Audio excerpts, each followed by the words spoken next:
I appreciate you being here. It is a privilege to be here, so thank you very much. And Pastor Walters has been a good friend, so I've enjoyed that. Got to enjoy interacting with him at the retreat that I did with some of the business clients I work with, and it's something that my wife and I and my son Dave have administered and helped many different groups. We've done it in business settings, so if you're sitting here saying, well, there's couples, no, this is something for every single person. If you are sitting here and you're alive, how many people are alive this morning? Some of you did not raise your hand, okay? That's an interesting you got here. But if you're alive, this is something that can help you because it helps every single individual. Dave and I have sat with executive teams and administer this so they can better communicate. We want to learn communication. We want to learn how to interact effectively. How many of you have ever had something happen to hurt a relationship? Again, any relationship. You with an employer and employee, husband, wife, boyfriend, girlfriend, to a parent to a child. But you've had a communication misunderstanding before. How many of you? Some of you didn't raise your hand. Again, that's a very impressive thing. I don't know quite how you've made that happen because we hear differently. I can say things today to my wife. She hears through a filter. And she will hear something different than what I said. An example, just a few weeks ago. We're getting ready to go on a date. I walked out of my office. She was standing there waiting. I said, wow, you look beautiful. I mean, that's pretty straightforward, correct? I mean, guys, come on, at least have my back a little bit. She argued with me. She goes, no, I know I don't today. I don't really look beautiful. And she starts to get a little bit frustrated with her hair and how it looks that day. Well, I'm not falling into that trap. If I say, yeah, you're right, your hair looks subpar today, that's not going to work. So she kept going, and I said, hold on just a minute. I said, are you arguing with me that I can't think you're beautiful right now? So she kind of smiled. She goes, no. I said, okay, my opinion is that you're beautiful. And you look great today. Why did she hear something different than what I said? Because of what filter it ran through. Now, sometimes those filters are shaped by your childhood. They're shaped by previous relationships.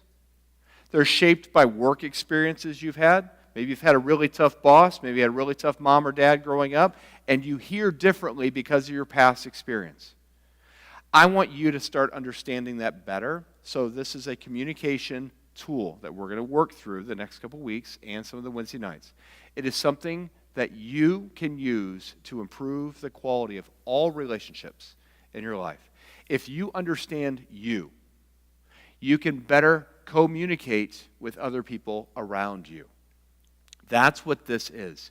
A few years ago, we were at a son's basketball tournament, and I was studying, she was reading late at night in a hotel, and this is some of the stuff I was studying at that time.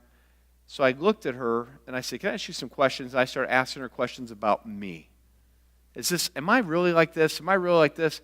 She started laughing so hard that tears were coming down her face. So I'm looking at her, I'm like, okay, so I guess that means it sounds like me. She said, yes.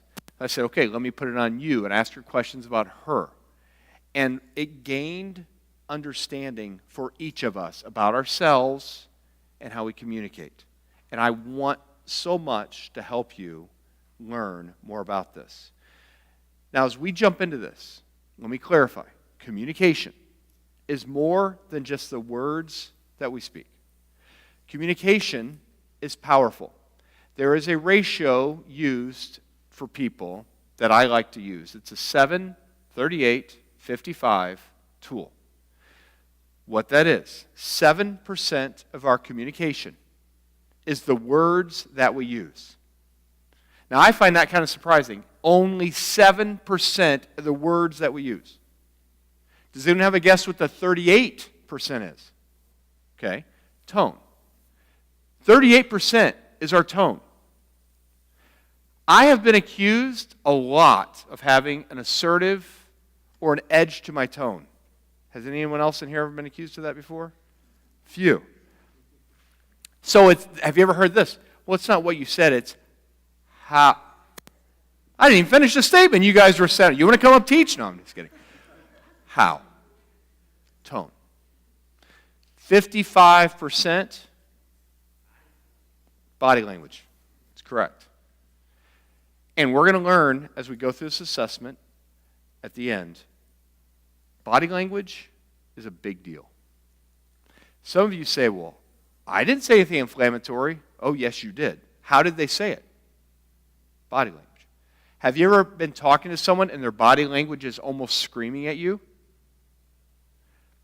If you are talking to someone and they go, did they say anything? Oh, yes, they did, right? Body language. Pro tip. If you are a person that is a blunt, direct communicator, as I can be, doesn't say I should be, as I can be. If I am talking to my wife and she is telling me about her experiences of her day, don't do this. If you do that, you may get into trouble without saying a word.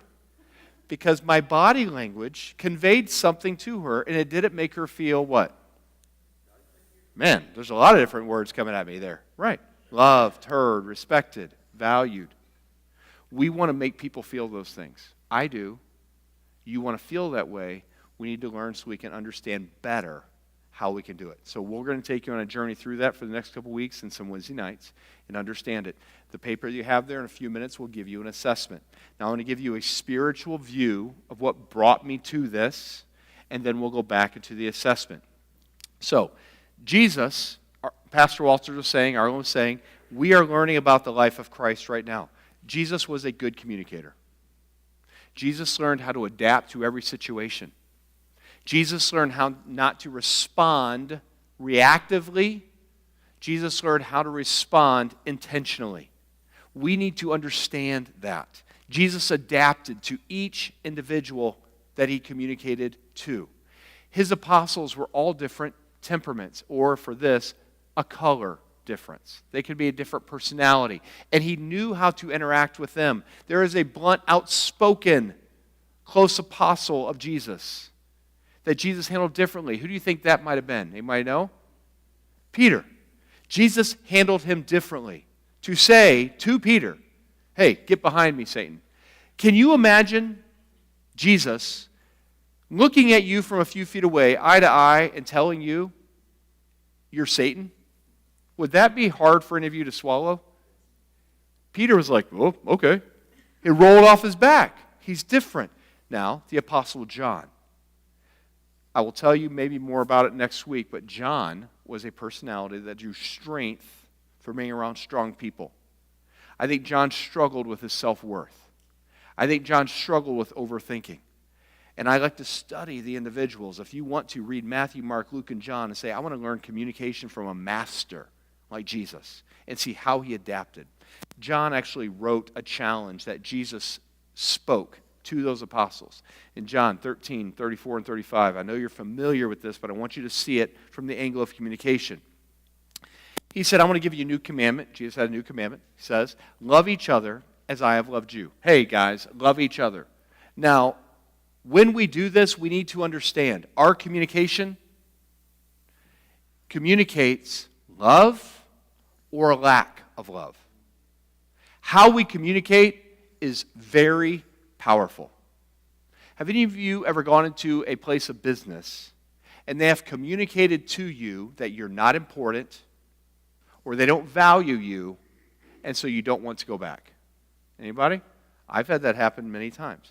Or conversely, you've gone in a place of business and they've made you feel like you do matter and they do care and you overlook some of their flaws and you want to go back. My wife and I have that same experience.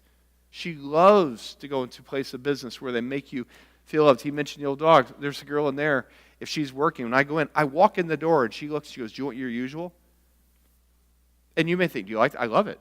Because now I feel like what? An individual to her. And I don't drink coffee. I drink tea. And she knows what I like. It makes me feel valuable because of what she's communicating.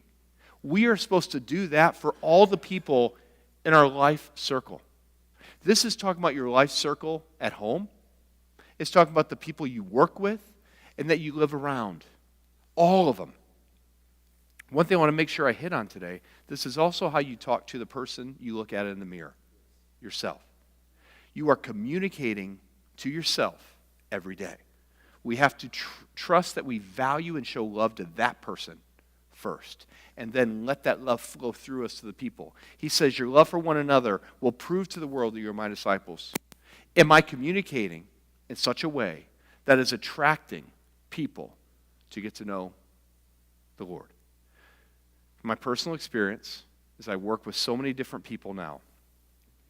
They come to me for business and leadership help. And as I talk to them, and we will talk about spiritual things, the number one reason most of them have been a little bit hesitant to be close to anything Christian or Christ follower is because of their experience, not with God himself, but with other people who claim to be followers of Christ, and they felt rejected, not loved. What are we communicating with that today? If we refuse to do this, we're missing the point of how Jesus wants us to treat our fellow humans. Because let's be blunt, some people are more difficult than others. My wife would probably say sometimes I'm more difficult. And I could say that about her. After 31 and a half years, it doesn't mean that we never are difficult, but sometimes they're difficult. How many of you know someone who is difficult at times, and we're still supposed to show them that love? You don't have to point at somebody. No, I'm just kidding. That can happen as we do it. Now, communication is something that is really ramping up. Now, back when Scripture was written, there was a lot of flow of communication. But I think today, it's even bigger. The volume of communication with all the electronic communication. In 2020, I looked this up. You can look it up today. I'm sure it's much higher. But you have 306 billion emails sent. Now, I have to ask. I'm a person that keeps my unread, very clean. I like to kind of know. How many of you are the people that just have 306 billion unread emails in your inbox? I don't know how you live with yourself when you look at that. That would feel insurmountable. I would lay awake at night thinking, how can I wake up tomorrow knowing I have that many unread emails in my inbox? Because I want to get those done. 4.5 trillion text messages. 500 million tweets. 525 million hours of YouTube. Doesn't that just feel overwhelming, the volume of communication? And we're supposed to do this more effectively. It is more challenging than ever to be an effective communicator.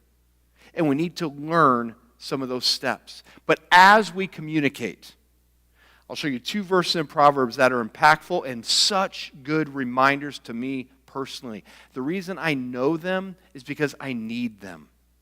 I can be a blunt, direct communicator if I'm not careful. When I'm so blunt and direct, I can hurt people with my communication. Again, 7 words we use. 38, tone. 55%, my body language. We have to watch our communication. Proverbs 18:21 says the tongue can bring death or life. If we pause just for a second, I want you to think to a time. Could have been a few minutes ago. Could have been when you were 3 or 4 years old. Was there a time when someone communicated with you in such a way you felt life or energy just come into your body? You could feel it. You could feel that power coming into you, and maybe it felt warm. Maybe it was energy, but just coming into you. How many people can think back to a time when that has happened?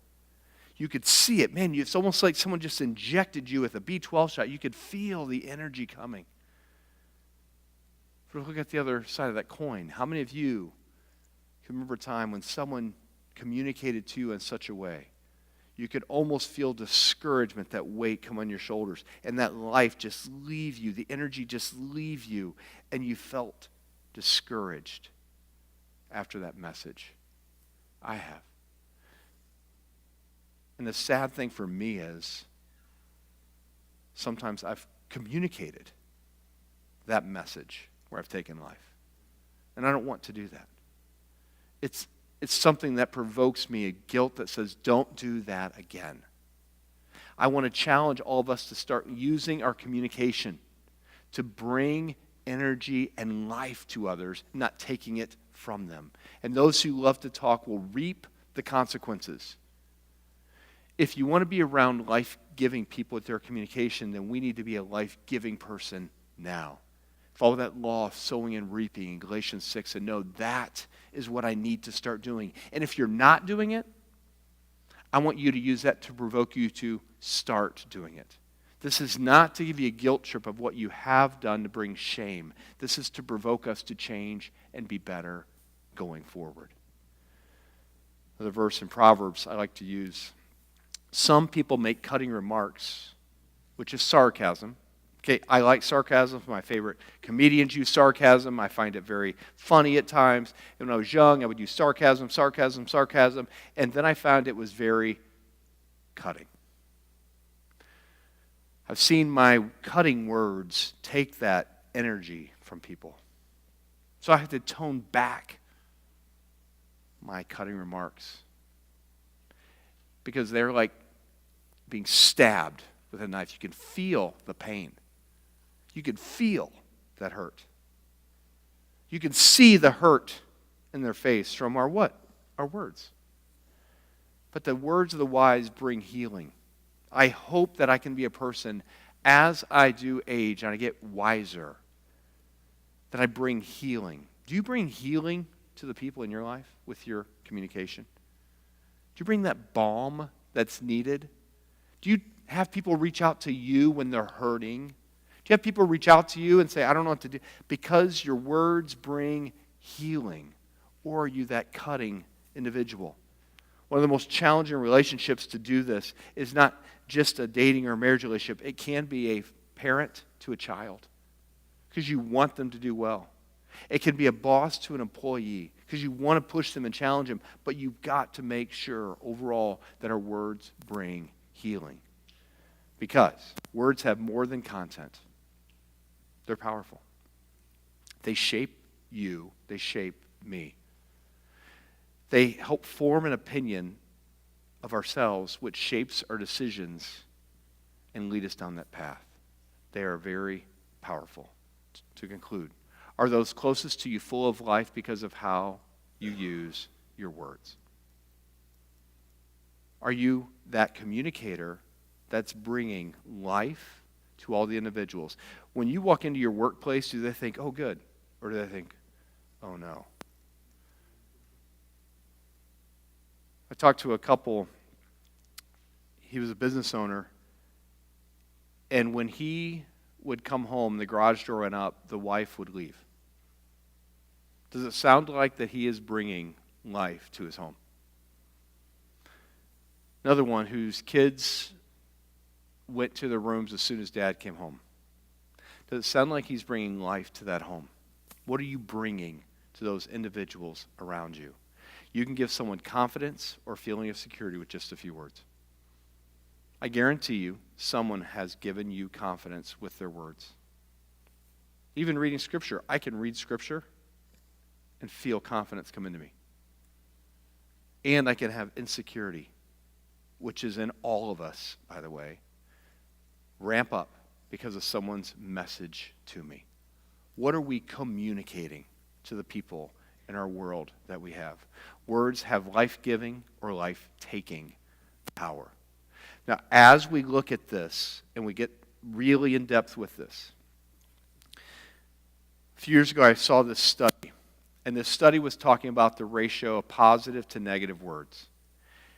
But they started with a really interesting perspective. They went in and just said, we're going to see why some businesses make it and some don't. As they started studying, they realized the power of communication in this study. And they said, wow, we're going to put communication in two different categories, positive and negative communication. And as they did this, they would get through all the written communication. They sat in meetings and tried to say positive, negative communication, and they evaluated. Then they had three groups of businesses. They had the failing businesses, the average, the mediocre, just kind of sustaining businesses, and the thriving businesses. Three groups. As they looked at those three groups, they said, wow, let's look at their communication ratio in the failing the average, and the thriving. And they came up with these ratios for each one. And they realized in the average businesses, now this is where they started. I was reading this, I was like eager to kind of get to see, man, what is the average? Because bluntly, I thought the ratio for the average at best was going to be 1 positive to 1 negative. I thought it could even be, 1 positive and 3 negative. Could be, see what's going to be more negative, more positive. But as I read, I got to it, and it said, again, average business ratio, 3 positive to 1 negative. When I read that, my heart sank. Why do you think my heart sank? Because I'm not there. I thought, how am I supposed to do that? I got to help people to grow. I got to help people be better. I got to solve problems. And it was challenging. So as I looked and I got to the failing businesses, it was 1 to 1. 1 to 1. I thought 1 to 1. I said, man, I was almost scared to keep reading. It was like that horror show, and you should I keep reading, keep reading, and then you read it? Because I was so scared, and the answer was the thriving businesses, 5 to 1. 5 to 1. Where are you in your communication? Are you at a 5 to 1? Are you even close to that? I know that I have to work incredibly intentionally to get even close to 5 to 1. I'll tell you a sideline that I thought was very interesting. A marriage group did this study, and they came back with very similar ratios for happy marriages. A family group did this study, and they come up with very similar ratios to have a happy family. Do you know what's really interesting? I had a client that I work with in California, and they got this dog that was really trained, and they went to this facility, and this dog was being trained for something, and she called me one night, and I thought, man, what do they need? So they called me. She goes, hey, we're at this facility. Our dog is at this trainer in Oklahoma City, and they were talking about it. She goes, I was so excited. Do you remember that ratio we talked about? I said, yeah, I remember. She said, do you know what the trainer is telling us to do ongoing to keep this dog on track? I said, what's that? She goes, we have to give a 5 to 1 ratio. She said, it's the same. I asked him. He goes, it's the same as he trains dogs. This is kind of a universal thing we're supposed to shoot for. Communication. We are supposed to be 5 to 1 to be our best. Where are you at? Where are you at in your current communication? Most of us, at best, go to a 3 to 1 ratio. I'll ask, how many of you naturally are those people who can be a 5 positive to 1 negative person? Okay. We had Arlen and one person over here go like this. We have work to do, and I would be the one that have the most work to do. We have to keep working and growing to improve. We want to be effective people. So, next thing we have up there. What is the ratio for your communication this week? When I'm challenging you. If you say, well, I can't do it, I've failed. No, this is a new start. As I mentioned a few minutes ago, what I want you to start, if I had a choice, is not just who you're going to work with tomorrow. I want you to do it. But if I had to pick one person to start with most, it's your positive to negative communication with yourself. As I deal with this more, I see the problem of very negative self-talk. It pushes people's spirits down.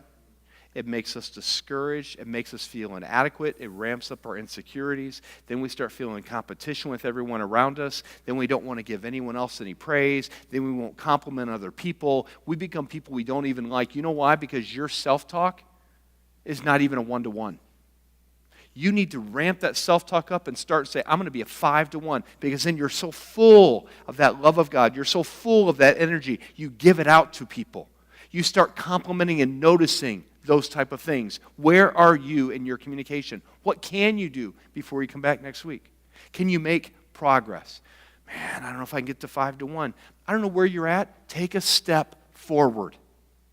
Take an intentional step. Say, I'm going to just work to be better. You're going to probably go home today and you're going to be doing something and your husband's going to take the trash out and you're going to think, oh, can I do it? Think, thank you for taking the trash out. It's going to be so hard to do, but you can do it. My wife will manipulate me. She'll know it. She'll like, can I see your big muscles? I don't do it for everyone, but I'll do it for you. Whoa, I wonder if those muscles are big enough to take the trash out. I 100% know that she's manipulating me. Do you know what that does to me? Yeah, you can see my muscles. Let me take this trash out. Let me tie a knot in the bag for you. I don't even care. Because we all want positive communication back to us. We can do it. Work and take a step forward. What if we ask those closest to you where you're at in your ratios? Are you a 1-to-1? Are you a 3-to-1? Are you even close to being a 5-to-1? And if you're negative, start noticing the positives. Do you notice the positives about yourself? I work with some very successful people monetarily. Does not mean they're better or worse, but you would think if you looked at them, man, they have it all going on. But I'll look at them in the eye and say, are you successful? If I graded percentages, less than 10% would say yes. Less. Because we all feel inadequate, all of us. So don't think, no. You can. Treat yourself with respect so you can treat others with respect. Let yourself feel the love of Christ so you can do that for others. Ramp up your positive communication. Does how I currently communicate show others the love of Jesus? Keep in mind, you are one of the others mentioned in John 13, 34 and 35. You. If you're in a dating relationship, your partner, marriage, husband, wife, parent, children, even if they're adult children, employer, employee, employer, all of them. We are supposed to show them the love of Christ and be that type of life-giving person with our communication. Use your 7, 38, 55 words, tone, body language this week with yourself and with those around you. Now, what we're going to do is we are going to dive into the assessment in just a minute. And I want you guys to understand it. I'll talk through this. Next week, I'm going to give you something from the Apostle Paul where it talks about some filters we need to use for our communication that's very helpful and challenging to me. And we're going to dive into a little bit more of how to understand yourself and anyone else in your life. If you are here this morning and you're like, you know what? I'm single. I don't have any children. Awesome. Because you get to better communicate with yourself, and I guarantee you, you do communicate with other people. If you are sitting here and you are the oldest person, the youngest person in the room, all of us can benefit. Let's lean into this tool, leverage it. If we only had 2 people even think, I'm close to 5-to-1, and I'm not, and this is not giving out participation trophies, I have that too. We all just want to be better. So, Dave, why don't you come up? How many people are excited to take a test? How many people, right now, you're having a flashback and you're getting a cold sweat because you're like, a test, and you're panicking? Is that anybody? How many of you right now, you're going to try to protect your paper so no one can cheat off of you? You're already getting worried, all right? You don't have to cheat off anybody. This is for you. We want you to take this test. We want you to lean into it. And there's no failing, by the way. How many people like that type of test? All right. All of us are going to do well. I want you to be super honest. Don't try to be someone else. Be yourself taking this test. I'll be the color guy. Dave's going to give us the information, the content. And I'll warn you, he gave out all of his positives in the first service, so he's got to make up some negatives on this one, so he's probably going to be pretty hard. So we'll go through. Oh, do you want this? On each slide, there's going to be 4 different statements or qualities. All you have to do is say which one do I most identify with. But some of these are negative slides. You say, I hate all of those. You have to pick one. Some of these are pretty good. You might say, man, I see all of those myself. That's fine. You might see all of them. Which one do you most identify with? So you have to pick one each time.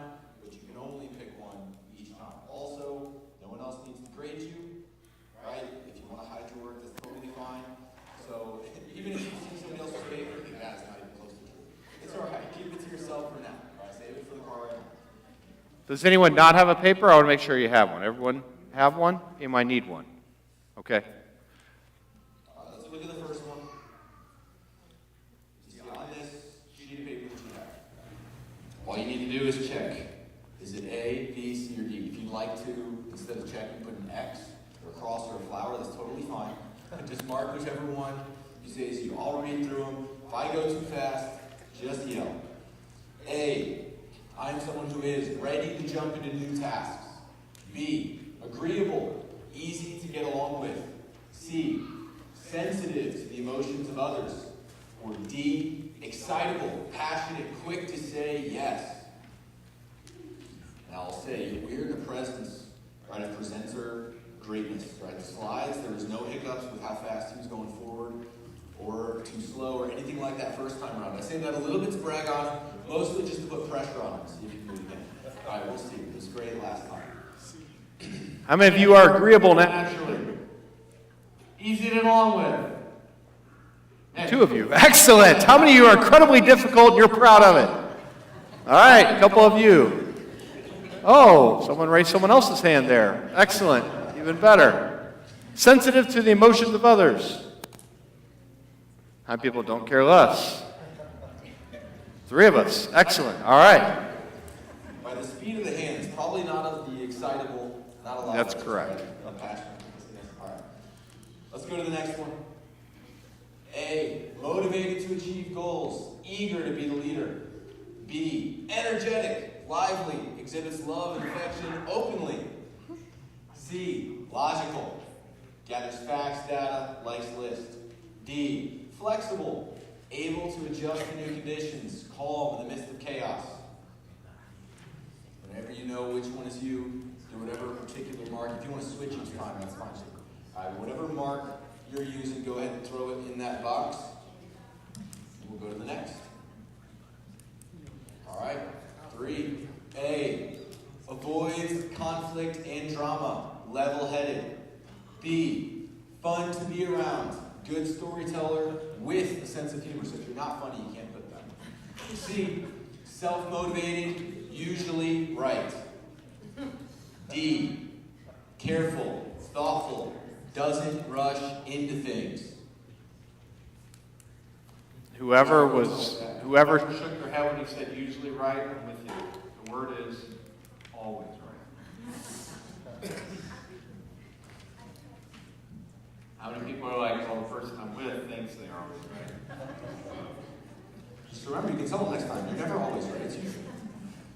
4. A, upbeat, always sees the best in people and situations. B, detail-oriented, orderly, tidy. C, confident and assertive with my opinion. Or D, cooperative, open to the needs and ideas of others.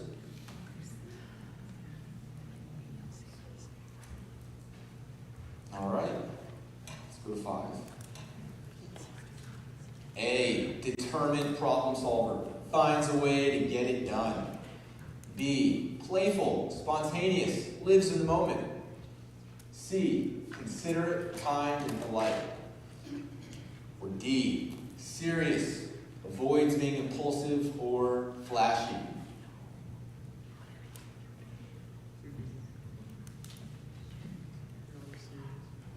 All right, I think we're good. Let's try 6.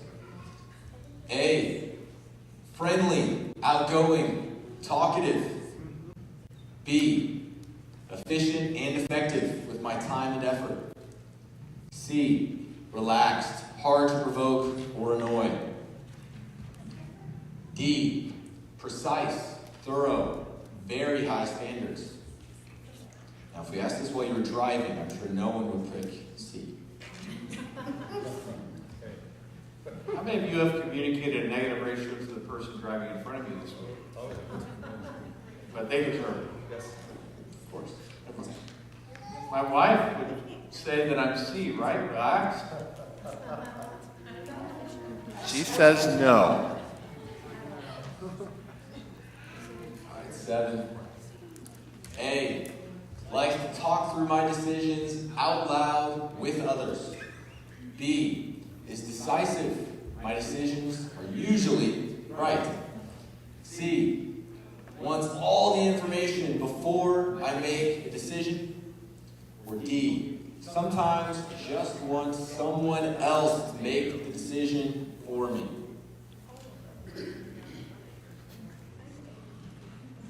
Some of you are looking very quizzically at these. Just pick the one that's most naturally you. You have to pick suspiciously. Make a decision. You're D.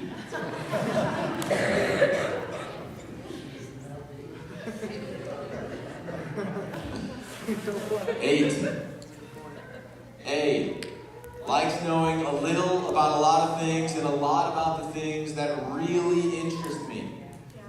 B. Likes to stick to the schedule. C. Likes accomplishing things and feeling productive. Or D. Likes coming up with creative ideas people will enjoy.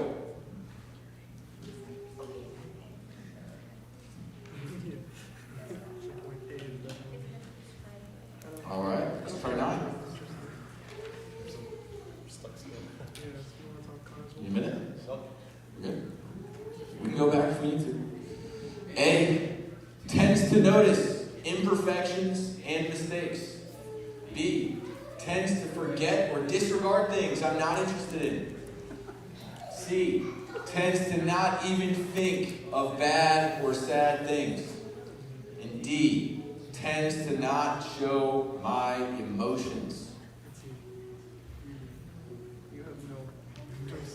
Any men ever dated or married that you would think you've been dating or married someone that was number A? She noticed your imperfections and mistakes. Say number A on purpose there? Or? Number A, what did I say? Number A. I was noticing your imperfections. Thank you. He has to now compliment me, right? Couple kinds. And B, how many of you women can say B? They tend to forget and disregard things they're not interested in. You ever read that before? You didn't say that. I don't remember that. No, that didn't cross my mind. Remember that? No? I'm the only one. Excellent.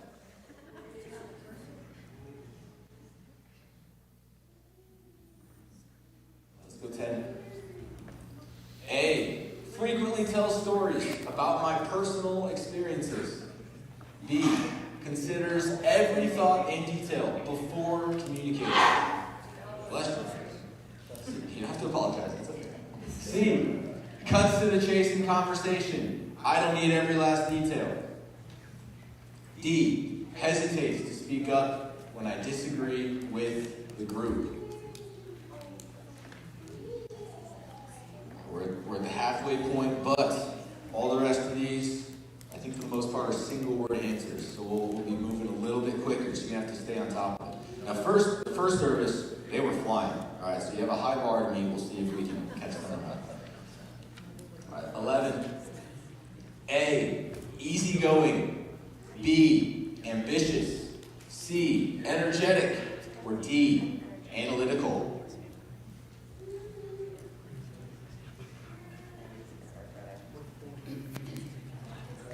All right, 12. A, enthusiastic. B, fearless. C, agreeable. Or D, empathetic.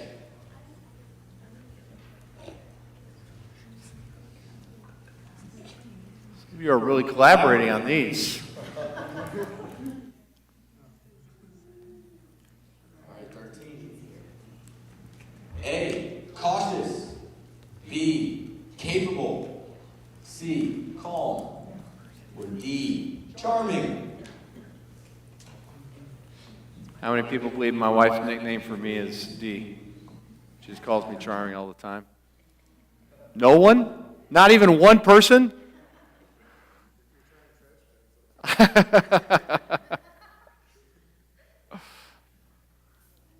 right, 14. A, positive. B, organized. C, assertive. Or D, content.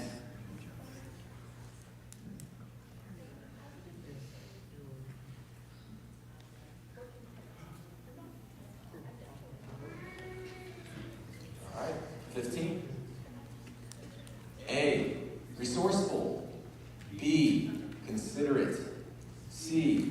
lighthearted, or D, reserved?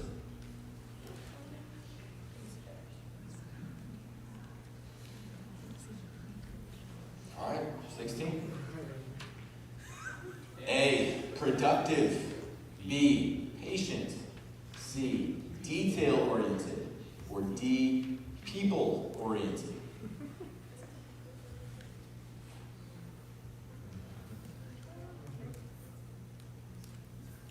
All right, 17. We end really strong here. A, pessimistic. B, bossy. C, indifferent. Or D, easily distracted. You must pick one. We will sit here until everyone has something checked.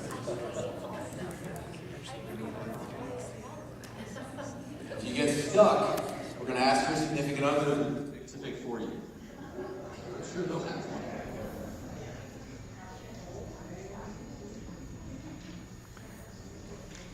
Don't worry, it only goes down from here. All right, 18. It's not that. A, demanding. B, detached. C, naive. Or D, moody.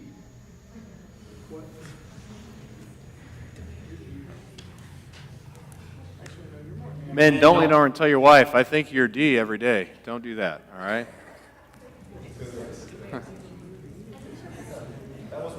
All right, 19. A, self-centered. B, sluggish.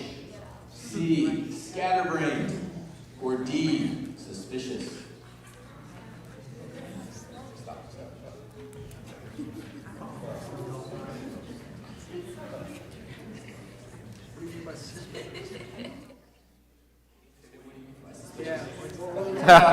In terms of Go ahead, put D. in terms of suspicious, like, are you thinking that someone else is suspicious or are you suspicious? I think I know what color you are already. One question. You're overthinking, you're suspicious, I know what color you are. All right. All right, 20. Bringing it home. A, undisciplined. B, unmotivated. C, unsympathetic. Or D, unforgiving. We end on the highest note possible. You're D, you're unforgiving. You're cold. You can't circle all four. All right. Does anybody need us to check a slide? You missed one, you need to go back and get an answer. Which one? Four. 4, 14. 3. 3, 4, 14. Which one? Which 20. one? So This 3, is number 14, 4. 20. 3. Okay, 4. Are we good with 4? Okay, 3. I don't know who had 3. We good with 3 now? Okay. 14, I think was the next one. 14. Yeah, look how fast he's navigating between these. Yeah, hey, let's see how quick. See if we mess them up. All right. We're good at 14? What's another one? 20. I think You said 20? was the last one. 20. Okay. 17. Yeah, keep them hopping. Let's go. So just a minute, if you have all of them, if you missed another one, please go ahead and say so. Over here on the right, you can see you have 4 columns, red, green, yellow, and blue. In just a minute, you're going to see the same slides, except this time each answer is going to be highlighted with either red, green, yellow, or blue. So if your answer, whatever color that is, give yourself a check or a cross or a flower or whatever, right in that column. And then at the end, we're going to total up and see how many of each that you have. If you have any questions, once again, yell at me, but I think you'll see it, you'll get it once you see it. We good on all the answers? All right, let's take a look at that first answer slide there. So, for 1, if you said A, that was red. B, give yourself a point for green. If you said C, that's a point for blue. Yellow, could be a flower, probably more for yellow, is going to be D.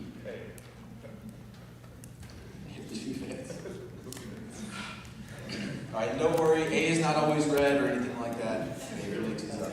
So no cheating. Okay. 2. A was red, B was yellow, C was blue, and D was green. Alright, 3. And if I go too fast, somebody yell at me. A is green, B is yellow, C is red, and D is blue. 4. A is yellow, B is blue, C is red, D is green. Pattern? Is that what? You finding the same colors? Yes. Yeah. Nice. I think we just did 4, I think. So 5. A is red, B is yellow, C is green, D is blue. 5 for 5? Sounds like it. 6. A is yellow, B is red, C is green, D is blue.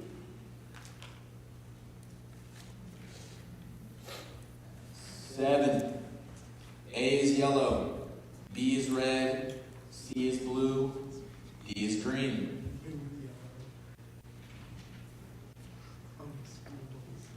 8. A is green, B is blue, C is red, D is yellow. Alright, 9. A is blue, B is green, C is yellow, D is red. Okay, 10. A is yellow, B is blue, C is red, and D is green.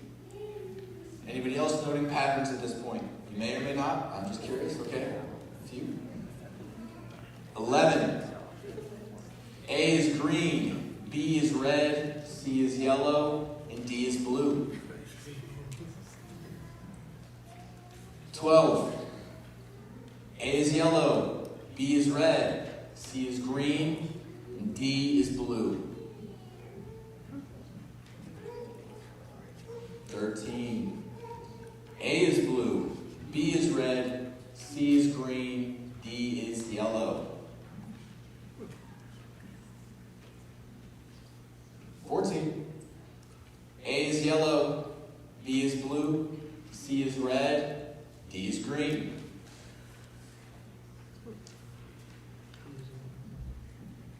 15. A is red, B is green, C is yellow, and D is blue. Alright, almost there. 16. A is red, B is green, C is blue, D is yellow. 17. A is blue, B is red, C is green, D is yellow.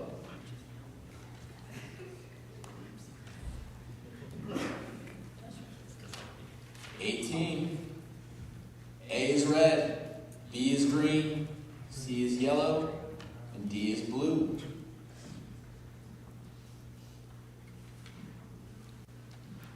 All right, 19. A is red, B is green, C is yellow, and D is blue.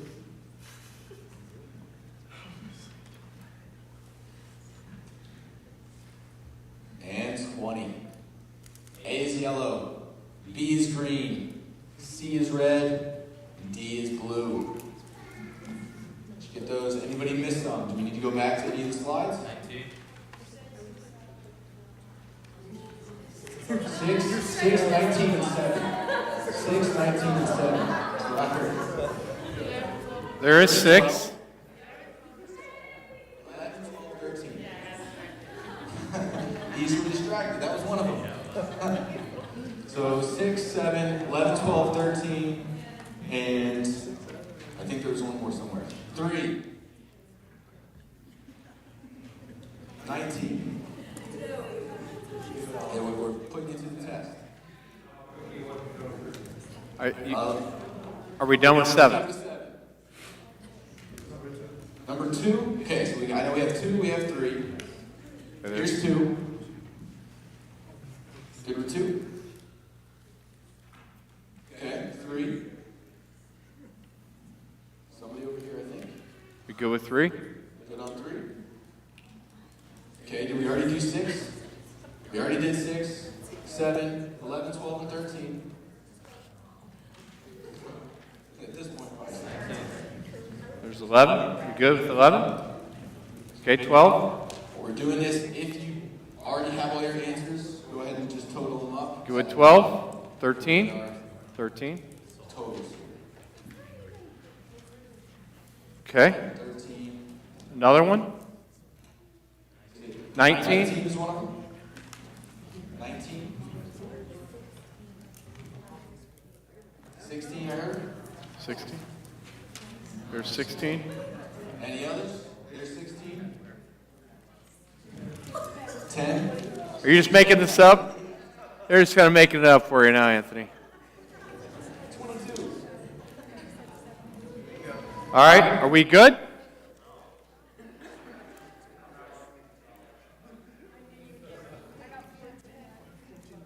All right. If you need to see more, yell it out as we go. If not, do we have totals yet? How many of you have the most yellow? How many of you with the most yellow? All right, all right. How about the most red? There we go. There we go. Pretty even so far. How many of you are like Jesus and have the most blue? Kind of kidding, but maybe. All right, I have the most blue. Who has the most green? Okay, pretty even split. Yeah. Pretty even split across the room. First verse had a lot of greens, but oh yeah, that'll be fine. That's the only way you can fail. That's the only way you can fail if you get 5. No, I'm just kidding. You found a way to achieve that.